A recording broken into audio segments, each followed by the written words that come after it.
তোলাবাজির অভিযোগে গ্রেফতার করা হলো কলকাতা পুরসভার আরও এক তৃণমূল কাউন্সিলরকে। কলকাতা পুরসভার 106 নম্বর ওয়ার্ডের তৃণমূল কাউন্সিলর অরিজিৎ দাস ঠাকুরকে গ্রেফতার করলো পুলিশ। ঠিক কি অভিযোগ করছে তার বিরুদ্ধে জানতে সরাসরি চলে যাব, আমাদের প্রতিনিধি হিন্দোল দে রয়েছেন আমাদের সঙ্গে।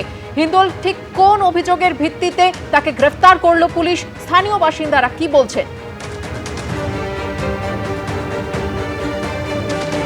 একবারই তোমাকে বলে রাখি, অরিজিৎ দাস ঠাকুর কলকাতা পুরসভার 106 নম্বর ওয়ার্ডের তৃণমূল কাউন্সিলর।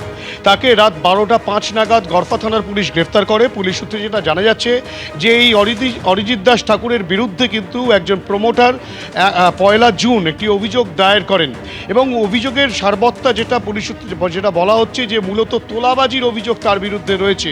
বেশ কয়েক লক্ষ টাকা তিনি তোলাবাজি করেছেন এবং সেই অভিযোগ দায়ের হওয়ার লিখিতভাবে অভিযোগ দায়ের হওয়ার পরেই গড়ফা থানার পুলিশ রাত 12টা 5 নাগাদ অরিজিৎ দাস ঠাকুরকে গ্রেফতার করে। শুধু তাই নয়, পুলিশ সূত্রে এও জানা যাচ্ছে যে এই 106 নম্বর ওয়ার্ডে কোথাও কোনো রকম কোনো নির্মাণের কাজ সেগুলো হতে গেলেও কিন্তু অরিজিৎ দাস ঠাকুরকে বৈধভাবে সমস্ত কাগজপত্র থাকা সত্ত্বেও অরিজিৎ দাস ঠাকুরকে কিন্তু টাকা দিতে হতো। টাকা না দিলে তাকে ভয় দেখানো, তাকে প্রাণনাশের হুমকি, তাকে আইনি জটিলতায় ফাঁসানোর হুমকি, এই ধরনের হুমকি কিন্তু অরিজিৎ দাস ঠাকুর এবং তার সহযোগীরা দিতেন, তেমনটাই পুলিশ সূত্রে খবর। এবং গত 1 জুন যে অভিযোগ লিখিতভাবে দায়ের হয়েছে তারই পরিপ্রেক্ষিতে 106 নম্বর ওয়ার্ডের কাউন্সিলরকে পুলিশ গ্রেফতার করেছে। ধন্যবাদ হিন্দোল। গণতন্ত্র নিয়ে পার্টির মধ্যে এবার মুখ খুললেন জাভেদ খান। কালীঘাটের বৈঠকে বেশিরভাগ পুরনো লোকের কথা শোনা হতো না, আমাদের বলার জায়গা ছিল না। মিটিংয়ে 4টে প্রশ্ন করেছি, কোনো উত্তর নেই। আর কি বললেন জাভেদ খান, শুনুন। বলছি যে বর্তমানে যা পরিস্থিতি, দলের পরিস্থিতি, একটা অংশ বিক্ষুব্ধ, তারা বৈঠক করছে, এই পরিস্থিতির জন্য কাকে দায়ী করেন আপনি? শ্রেষ্ঠ নেতাদের দায়ী করি। গণতন্ত্র ছিল না পার্টির মধ্যে, আমাদের কোনো বক্তব্য কেউ শুনতো না, শুনেও কিছু অ্যাকশন হতো না। সেই জন্যে বেশিরভাগ লোক কিন্তু এটাই বলছে, বেশিরভাগ আমরা যারা আছি তাদের কথা শোনা হতো না এবং ইচ্ছে পূরণ, যার যা ইচ্ছা হচ্ছে শ্রেষ্ঠ নেতৃত্ব যারা দেন তারা এর জন্য দায়ী, অন্য কেউ দায়ী না। শীর্ষ নেতৃত্ব মানে কাকে আপনি মিন করছেন? আপনি সবকেই বুঝতে পারেন। আমাদের কোনো জায়গা বলবার জায়গা ছিল না। আমাদের যে কথা বলবার জায়গা একটা হবে তো, গণতন্ত্রের মধ্যে একটা গণতান্ত্রিক পার্টির মধ্যে জায়গা বলবো থাকবে তো।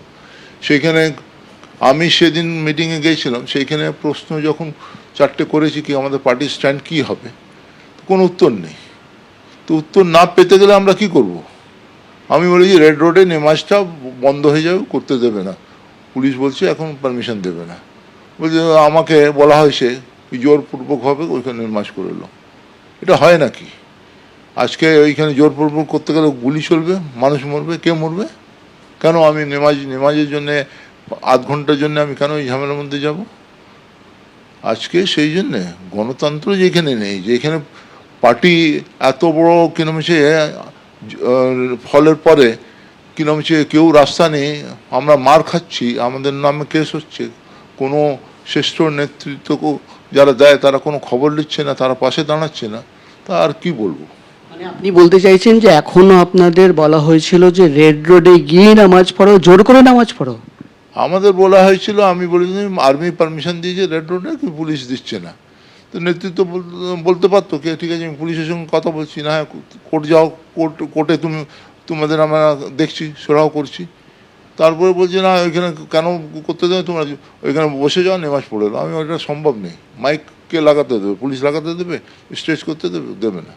তো সেই জন্য আমরা কিন্তু যে সরকার যখন আমাদের অল্টারনেটিভ সাইট দিয়েছে, মানে বলেছে, আমরা অল্টারনেটিভ সাইটে আমরা এগ্রি করেছি, নেমাজটা হয়েছে।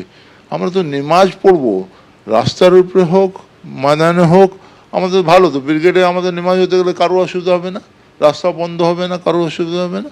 আমি ধন্যবাদ জানাই তার জন্য পুলিশকে, আর্মিকে, কি আমাদের নেমাজটা করতে দিলেন, সরকারকেও। জাভেদ, আপনি এত বছরের মন্ত্রী, বিধায়ক, আপনি আজকে যে কথা বলছেন যে শীর্ষ নেতৃত্ব কথাই শুনতো না, কারোর কাছে গিয়ে বলার জায়গা ছিল না, মানে আমি যদি প্রাক্তন মুখ্যমন্ত্রীর কথা বলি, মমতা বন্দ্যোপাধ্যায়, তার কাছেও কোনোদিন বলার সুযোগ পাননি, বা এই কথা বা এই অভিযোগ আজকে কেন আনছেন? দেখুন, আগে আমরা বলেছি, দিদিও জানে সব কথাগুলো। দিদি অনেক জায়গায় দিদি কিরম সে সুরাহ করেছে, এটা আমি অস্বীকার করব না, কিন্তু বেশিরভাগ উনি কিন্তু যারা শ্রেষ্ঠ নেতৃত্ব দিচ্ছে, যারা সেকেন্ড রিং অফ লিডারশিপ ছিল, যারা ফার্স্ট রিং অফ লিডারশিপ, তাদের বলতো তুমি দেখো, তারা কিন্তু উল্টো করতো, সব সময় উল্টো করতো। দিদি তারপরে বলবার পরেও কিছু সরাহ হতো না। এইটাই ছিল পার্টির ওই যারা ঘিরে রেখেছিল একটা কোটরি, তারাই কিন্তু এই সব জিনিসের জন্য দায়ী। আমি বলবো এইখানে আমাদের আজকেও দিদিকে আমরা সম্মান করি, শ্রদ্ধা করি, দিদি আমাদের মাথার উপরে আছে। এবিপি আনন্দ, এগিয়ে থাকে, এগিয়ে রাখে।